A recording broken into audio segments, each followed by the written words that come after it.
Let's go. Here's one thing that we haven't discussed. SMS. Yeah. How many SMSs should you be sending out? I don't mean to interrupt the flow you got, because this is awesome. I think you could probably do 2 a day. But like, again, so even in general with content, let's skip to that. I wrote that you should, like, you have to triple your content output, right?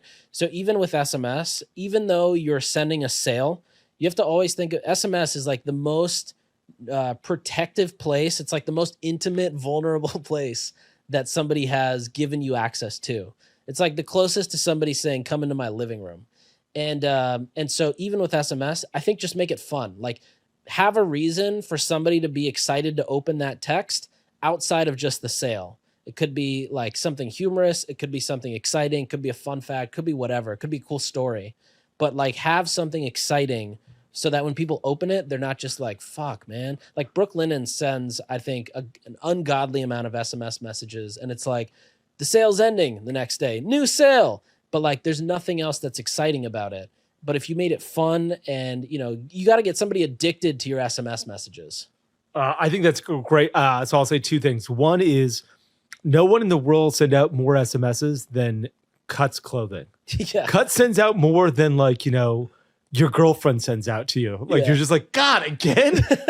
But I love Cut's clothing, so I leave them on. Okay, here's one that I heard that was fun from a brand. I saw on Father's Day, they did this thing. They said, here's our favorite dad joke. Here's our favorite dad joke. Click here for it on SMS.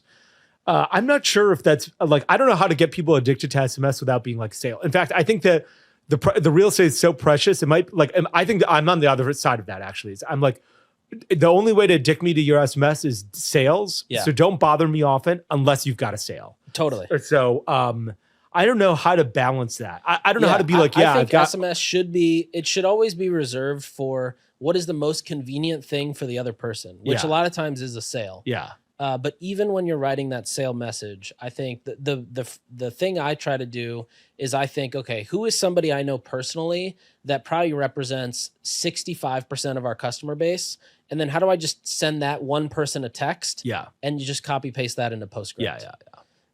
The other thing I think that, so from an organic standpoint, I think, obviously TikTok, Reels, and Shorts, easy places to ride the wave. Small Business Saturday, good example. You just have somebody create a story on TikTok about how you started as a small business and yada, yada, yada.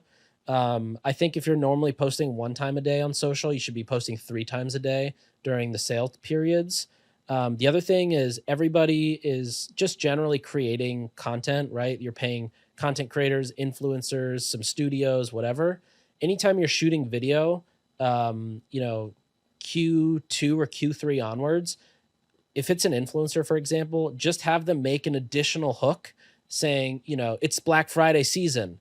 You might make that in July, but now that video that did really well in July and August, you can repurpose it with a new hook in November. Yeah.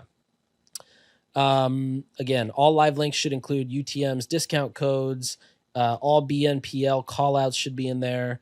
I think, so one thing, do you ever watch Mr. Beast's interviews on YouTube? Like when he does interviews on podcasts? No. So it is like, it's a masterclass in ad creative because, everything he talks about is so applicable back to like making good ads. And one of the things he talks about is in one of the recent interviews is how like the intro of YouTube, because of the way YouTube now works, like when you hover over on the homepage, you just see the first, 5 or 10 seconds.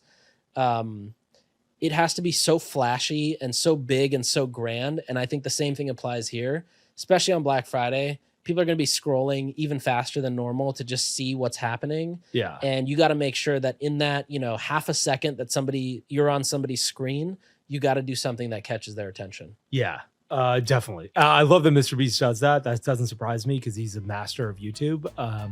But that catches me on YouTube too. When I see those icons, I'm like, oh, what's going on over here? Yeah.